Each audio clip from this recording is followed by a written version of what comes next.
I think the big thing for us is consistency,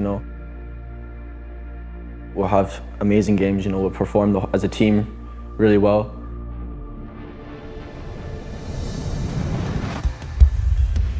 But we just got to keep that standard, whether it's a 7 out of 10, a 9 out of 10, we just got to keep that going.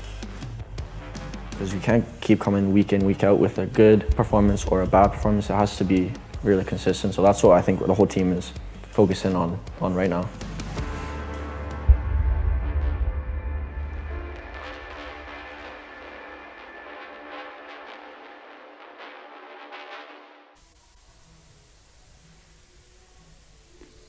Good evening and welcome to Dingwall. We've got a Friday night feast of Scottish Premiership football action in store for you tonight.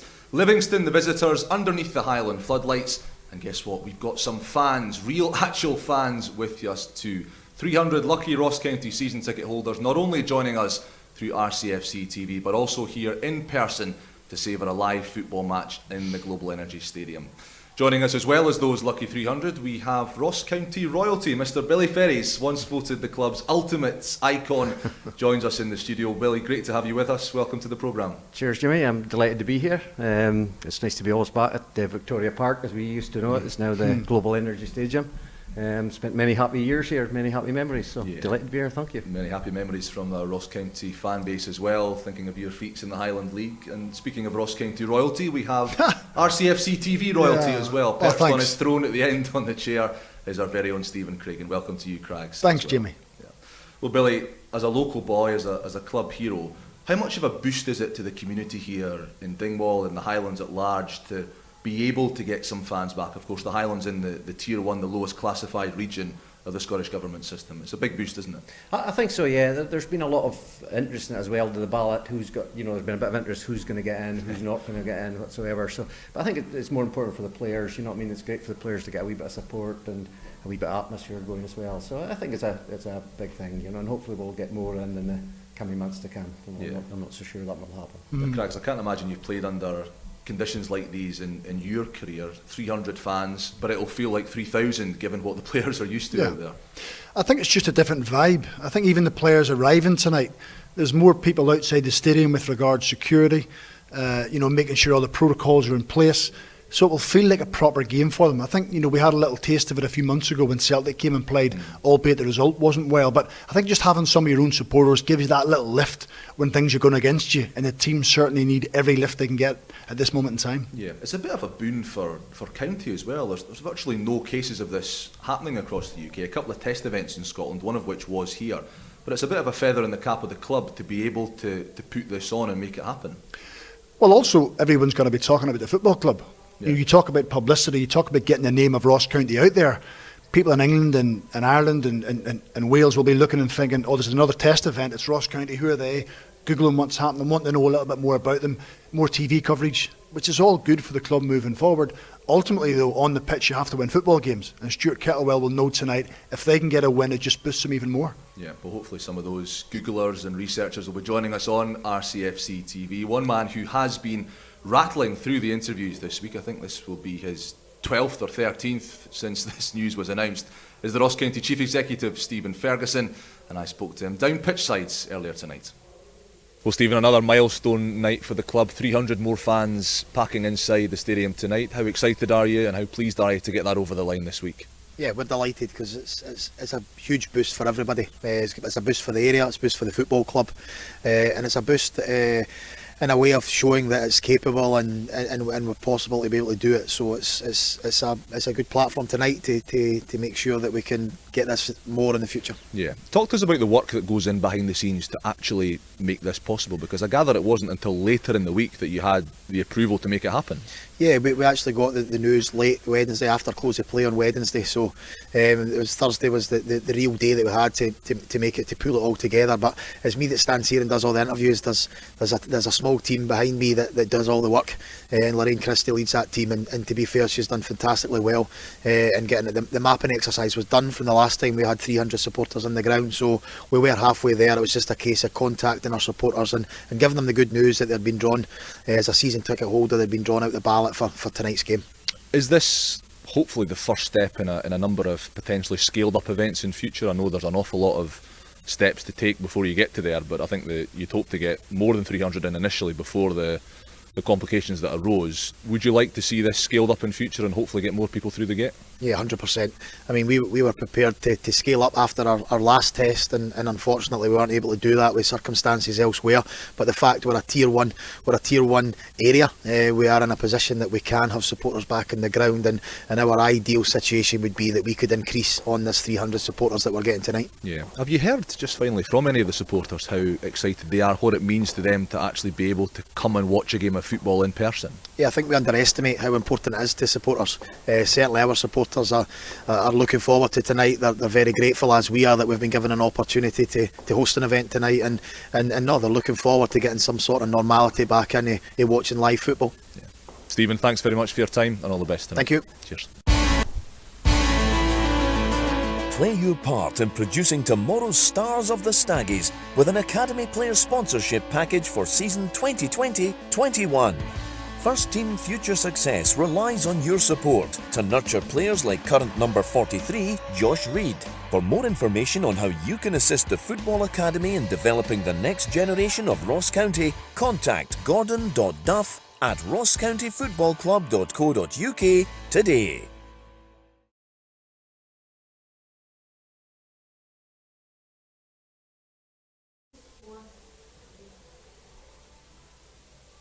Well, Stephen Ferguson certainly very upbeat and paying tribute as well to all the hard work that's gone on behind the scenes to make tonight's event a reality.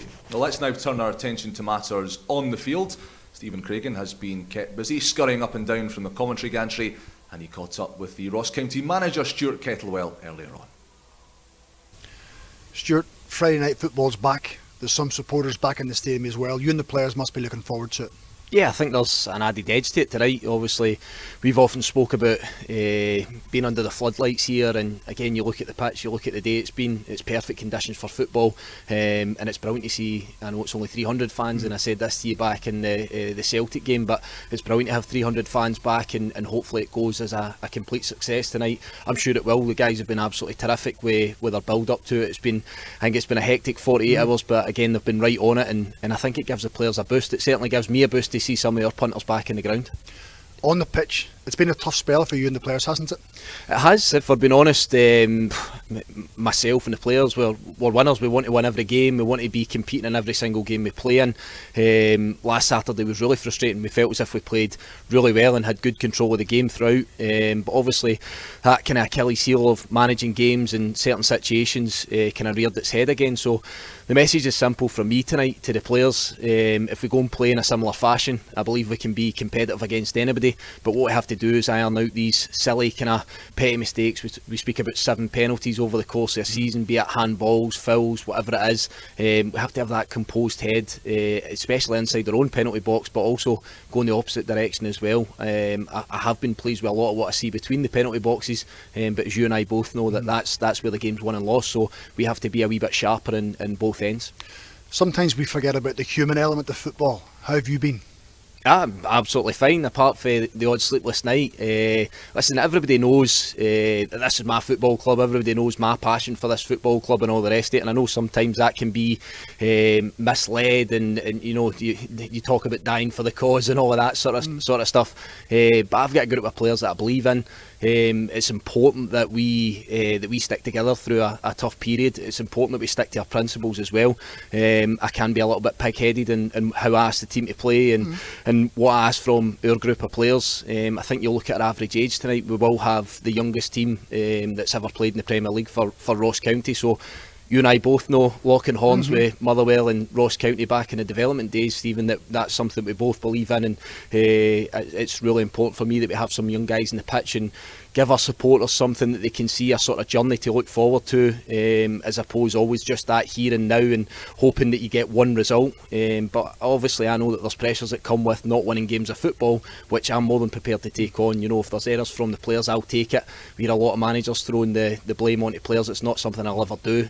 I'll take hate for whatever goes on at the football club, and my passion will remain. Win, lose or draw tonight, we will forge forward and look to try and build a run at the earliest opportunity. There's no doubt about that. Ollie Shaw got his first league goal of the season. Actually, his first at the club, isn't it? His first league goal at the club last week against Dundee United. He's in the starting 11. You'll hope he can go on a run that he's more than capable of getting goals and take the team back up the table. Absolutely. Again, we're all looking for something. I'm certainly looking for something at this stage in the season. Ollie got a great goal on Saturday. Come on, he showed me something when he came on the pitch. So the reason for him starting is that we're trying to ignite that goal scoring run. He gets his goal, so we're hopeful that he now really kicks on, and hopefully he notches again tonight, and he's a real handful for the Livingston defence. Stuart, good luck tonight. Thanks, Stephen. Cheers. Well, Stuart Kettlewell in pretty philosophical form there. I think Stephen Craigan, part pundit, part psychiatrist based on that interview. That was a really lovely line of questioning, and nice to hear about that human side of football that we sometimes forget when we're shouting and bawling as supporters and, dare I say it, as journalists and TV hosts at players and managers on the touchline. Listen, we all got caught up in the game. Yeah. We all want to win. But sometimes people think that managers aren't the same and players aren't the same. And they are. They totally are. And Stuart touched on it. This is his football club. He's passionate about it. He wants to win. He wants to be successful. He wants to put smiles in the faces of the players and the staff and the supporters who can't be in the stadium. So I think it's nice to try and look more or look deeper than just a football manager. And I think we got a little touch of it there. Yeah. Billy, we were talking off air there about that human element whilst we were hearing from Stuart Kettlewell. What does it mean to hear a player, a manager talk so passionately about the club, what it means to them? Oh yeah, I think that's a big thing. I think that you get that with both Stuart and Stevie here. They're both, like, I played with Stephen, and I know they're so committed to Ross County Football Club. They really want the club to do well. It's not all about them. I think some managers in the past we've had, or maybe it was more about them than the club. But I think with Stuart and Stuart especially, but there's none of that at all. He's absolutely great. I've watched him play many times. A really committed player. I actually think we could do one of him in the park with him. We're very similar to him. I think it would make a big difference. A leader on the park is maybe what we're really needing, I think. Yeah, very much so. I don't think there'll be too many arguments with that. He may not be on the park, but let's take a look at the 11 players who will be in the lineup that Stuart Kettlewell has selected this evening. It does look like a pretty attacking formation, a 3-5-2 as far as we can tell, and it features 4 changes from the side that lost to Dundee United at the weekend. In come Tom Gravosti, Michael Gardine, who captains the team in the absence of Ian Vigurs, Harry Payton and Ollie Shaw, after scoring his first league goal at Tannadice, leads the line alongside Ross Stewart. Conor Randall drops out after that early injury at Tannadice. Vigurs, as I say, on the bench. Billy Mackay and Regan Charles-Cook, the other 2 to make way, and that is how Ross County will shape up this evening. Now, Craigs, let's get into the tactical analysis. You were quite encouraged by the way that it looks like Stuart Kettlewell's set up his team. It is a positive attacking side, isn't it? It is. Listen, there's no doubt that they've got the imbalance of they're conceding too many goals but not scoring enough. So I think Ollie Shaw is always one who has caught my eye. Even from a young boy when he was at Hibs, I always felt he was a natural goal scorer. But I think he needs to play in a front 2. I think in the past he's played as a lone striker and he looks a little bit isolated at times. So having Ross Stewart potentially up beside him will certainly help him. The wide players probably haven't been creative enough, so he's changed the system. It'll free up Josh Reid on the left hand side, Michael Gardine, about 34 years of age, down that right as well. So it's trying to get as many attacking players into the team but also keeping that solidity so you're not easy to play against. Yeah. Billy, I'm going to ask you one club legend about another. Michael Gardine, shattering the records for appearances, for goals, 500 professional appearances for all clubs. He's still a hugely important player, even, as Craigs mentioned, at the age of 34 for County. Oh yeah, I'm actually delighted he's playing. I think I would have him playing near enough every week. I think he's lively, he makes things happen. He gets on the pitch, and you can tell his commitment to the club. He's another Stuart Kettlewell. He's totally 100% behind the club. He's a great character. Everybody likes him, and I think he's a very important player for Ross County. We can't shy away from the fact, though, Stephen, that County have conceded a lot of goals. Yeah. The defence has not been as resolute as we might have hoped. Where do you think things have gone wrong over these 13 league games? 22 goals conceded. I just think they've been too easy to play against. And you can't point your finger at one incident. There's so many instances throughout different games where it's been different players losing markers, dropping runners, not making contact from cross balls, being easy to play against, getting balls in behind. So it's trying to piece that all together. Stuart spoke about it, I think, last week ahead of Dundee United and said that he simplified defending. And that's what they have to do. Take pride in defending. Don't be easy to play against. And I don't just mean defenders, the whole team. Work ethic, desire, application, that all comes into it. And that's what it has to be tonight. Be difficult to play against, because Livingston will certainly test them. Yeah, very much so. A big aerial threat there in the living ranks as well. Let's just cast our minds back to the last couple of games. 6 goals conceded in total against Motherwell and Dundee United. Let's start off by taking you through some of those goals, particularly this one from Tony Watt, scored by the Motherwell striker against Ross County a couple of weeks ago. And Craigs, you were quite disappointed with a number of areas here. Yeah, well, I think it could be stopped initially at source. I mean, look how high up the pitch that throw-in is with regards to Motherwell. One pass takes front three out of the game. Can Cole Donaldson stop the cross? No. Can Alex Jakoviti stop Tony Watt from scoring? Is he marking the wrong side? Yes, he is. So unless everything in the team is aligned and everybody's in the same wavelength, then you're in bother. And I think that's the message Stuart's trying to get across. And when you're as open as that, Billy, you're going to concede goals. Yeah, 100%.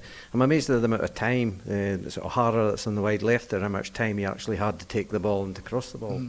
And then, as you say, the centre half got on the wrong side, and Tony Watt's not going to miss a chance like that, the way he's playing at the moment. And that's all individual things that can be rectified by one person somewhere along the line. And down the chain, if 2 or 3 don't go right, eventually you're going to concede a goal. Yeah, well, there certainly was a chain of goals at Fir Park that afternoon. This one from Callum Lang, and another frustrating one from a county perspective, Stephen. Well, if you're trying to be successful, you can't be conceding simple goals and basic goals. It's this corner into the box. Declan Gallagher heads it back, and someone's standing free in your 6-yard box. So, can you make first contact with the ball? No, you can't. Can you make second contact with the ball? No, you don't. And unfortunately, if this is how you're going to defend, and Stuart Kettlewell doesn't send them out and say, listen, give your man a free header, give your man some space in the 6-yard box. Players have to take responsibility. You have to have a willingness within yourself to make sure your man doesn't beat you in the air, doesn't beat you on the ground. And if you don't have that as an individual, nobody can give you it. And again, that's what's going to happen. Yeah, I mean, Billy, we can put up graphics, we can draw Sky Sports style Monday Night Football circles and lines around people all we want, but the basic principles of football remain the same, don't they? And the sloppiness needs to be eradicated. 100%. I think that goal there was a free header, wasn't it, at the back post, and then we didn't react at all to it. It's pretty disappointing. I think we've lost quite a few goals like that, with cross balls coming in, we're not defending them that well, but hopefully today, I think we're going to have a big challenge today, from cross balls and dead pieces, so I think we're going to have to get that right to get a result today. Yeah. Well, here's another example of that defensive frailty from set pieces, from cross balls. Nicky Clark scoring what proved to be the decisive goal at Tannadice in that 2-1 victory. And once more, this is quite avoidable, isn't it, Crash? Well, you don't want to harp on about it, but it's a recurring theme. Yeah. First ball into the box, you lose it. Second ball is not a great clearance, and the next touch is a Dundee United player hitting it off Nicky Clark and going in. So somewhere along the line then, someone has to take responsibility. You talk about communication, you talk about leaders on the pitch. Billy's spoken about. Someone has to grab the game by the scruff of the neck, make sure everybody's picked up, making sure that everyone is doing their job. Because tonight against Livingston, Billy's right, they'll put long throws, they'll put crosses. Every opportunity they have to put the ball in your box, they're going to test you. And if you're vulnerable, it's going to keep coming and coming, so they're going to have to deal with it, which is why, no surprise for me, they're playing a back three just to put an extra bit of security with regards to centre half. It is quite a young defensive lineup as well, even looking at goalkeeper Ross Duan, early 20s, the likes of Reid, of Jakoviti, Donaldson, even Tom Gravosti, not long back from injury, only 21 years old. Are County missing a little bit of experience, a little bit of rugged snarl in that defensive unit? For me, without doubt, I think that's totally what we're needing. We're needing a big, strong winner that's going to go and actually win the ball. You seen that one there, there's 2 guys, I don't think they even jumped for the ball. No. If you've seen the centre half, they didn't get off the ground. And what I did notice was when the Dundee United player headed the ball down, he moved into a position where he's going to maybe get a rebound, or our guys just stayed and watched it. So I think maybe we do need a big leader on the park, and maybe a bit of aggression, I think, as well. Yeah, well, aggression is certainly something that Livingston will bring. We'll take you through the visitors' team lineup, their threats, their attacking danger men as well, when we come back after this short break. Don't go away.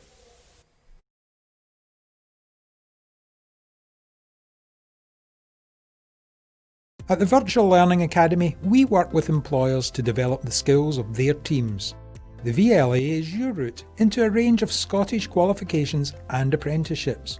Not everyone has the same learning style, so why should all learning be the same? With online study, tutor support, a wide range of subjects and 24/7 access, the VLA offers a flexible approach to suit different learning styles. Visit vla.scot. Learn more, your way.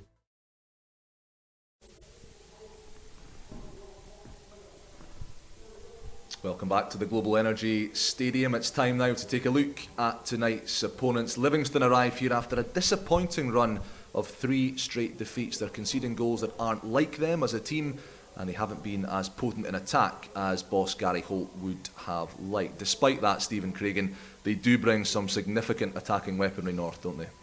Well, they do. Listen, when you speak about Livingston, the things that spring to mind are team spirit, work ethic, desire. Gary Holt always talks about the ugly side of the game, Billy, about matching runs and being aggressive. And if you outfight Livingston, you've got a good chance of beating them. So worst case scenario, you have to match what they do. You have to match their energy and their desire and all those things that come from within. You can't give somebody that. You have to decide tonight yourself. The Ross County players have to decide themselves tonight, I'm up for this. Stuart can only give you tactics and, the individual stuff comes from you. Do you have it deep within you to go and challenge? Because Ross County need a result and they have to match Livingston's tonight. Well, these teams have already met once this season back in West Lothian, and this goal from John Guthrie proved to be the winner. And it was exactly what we were talking about in terms of Ross County's perhaps defensive issues at set pieces with cross balls. John Guthrie rising highest to knock this one in up against Ross Stewart. Well, yeah, I think just down at their stadium, the pitch certainly suits them, but this is them in a nutshell. Just throwing the ball into the box. They always surround the 6-yard box. They put you under pressure. If you clear one, you know there's another one coming. So players will have jobs to do tonight. Whoever's marking John Guthrie, whoever's going to mark Kieran Brown, who's aggressive, or J. Emmanuel Thomas, do your job. Don't just stand beside them. Don't just be passive. Get next to them. Get hold of the body. Get hold of the jersey. Make sure your man doesn't score. Has to be the motto tonight. Yeah, absolutely. Billy, if you can come in there on that John Guthrie goal, was there anything that you spotted that should have been addressed, or is it just a case of desire, of aggression, of increased physical attributes? I would just say he'd more desire. He wanted it more than our 2 defenders. He went and attacked it, and I just think that's what we're really missing. And going by that clips, you're seeing all the goals we're losing from high ball set pieces. We're really going to have our work cut. We're going to have to really defend well today to get a result. I think if we can do that and we take a few chances, I think we've got a chance. But we really need to get a bit more, like as Craigs is saying, you've got to win your own battles. You've got to go and win your headers, win whatever, and hopefully we'll do that today. Yeah, well, this next clip is another instance of how dangerous Livy can be when they're peppering your box with balls, with winning headers, with getting onto set balls. Even though they didn't score this, Stephen, this was a good indicator of what they're all about. Well, it's warning signs. Yeah. All they ever try and do is they try and work the ball into an area or into a space where someone can get across. They don't want to play straight balls up and down the pitch. They know they flood the box. You get Pittman from midfield, you get Sybil from midfield, Scott Robinson tonight, J. Emmanuel Thomas. They fill the box and they have a game plan and they stick to it. They don't want to play tippy-tappy football and encourage you to come and press them. At every opportunity, even from the halfway line, if they think there's an opportunity to putting the ball in your box, you're going to do that. And it's no coincidence that Ross County have struggled from that. And I hate going on and on about them, but there has to come a point where people have to accept responsibility for their actions. They have to say, do you know what, I'm going to put my head above the water. I'm going to be the player tonight who's going to talk to people around about me. He's going to pull people together. As a back three, they've got to make sure they don't lose headers in their 18-yard box. Yeah, well, John Guthrie is potent in the opposition box. He's very good in his own box as well. This is another one of his goals this season, this time against Dundee United. And once more, we're labouring the point, Craigs, about how dangerous they are inside the box. But it is quite telling that we're showing so many of these clips, because this is vintage Livingston. Well, this just epitomises everything about Livingston. The first ball doesn't work. The second one doesn't actually work either. They try and work it in for another cross. But at every stage, they try and keep this ball alive. They don't let you off the hook. The bodies around the ball, they suffocate you. They want to get it back into a wide area. And guess what? Dundee United have switched off. They're too busy thinking about, is the ball cleared? Next thing, it's back in the 6-yard box and it's a goal. So just because you clear the first one, it doesn't mean to say that the attack is dead.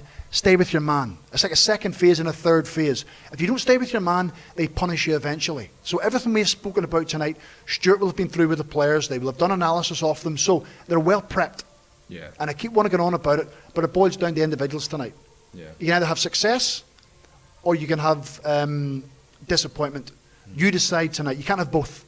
And it's up to you as an individual to make sure you have success. And if more Ross County players do that than Livingston players, Billy's right. If you can outfight them and match them, they've got more than enough quality on the pitch to go and win games. But ultimately, at the top end of the pitch, they have to take their chances as well when they come along. Mm-hmm. Billy, what's it like when you're defending against a team like Livingston, when the ball is constantly sailing over your head, soaring into the box? You've got to put yourself in uncomfortable positions, get up there, win it, clear it, protect your goal mouth at all costs, because you know if you don't, it's coming straight back at you. Yeah, it's obviously difficult. You know, To be honest, you're maybe asking the wrong player there because I didn't do You were normally doing the crossing, weren't you? I was doing the crossing. You were hiding up the park going, come on, lads, let's go. But yeah, but there are obviously times you've had to go back and do it sort of thing, you know, and it's just demoralising. You're just basically, you know, chasing your tail sort of thing, you know. So. But I think the thing is, Billy, the message tonight would be: don't get bored defending. Oh, 100%. You can't, because it's going to keep coming back. They're going to keep coming at you. They're going to, as you say, and I think it's important we don't give too many free kicks and that away as well. You know, round about the box and corners and that. Because as you say, I think we've got enough attacking players, enough quality players, and we have been creating chances. We're just not taking them. And you know, we've got to start taking the chances. And if we do that, I think we'll be fine. In the last 8 games, they've conceded the first goal in 6 of them. Just, So you're always kind of facing an uphill battle. Yeah. It would be nice tonight for Ross County to score first.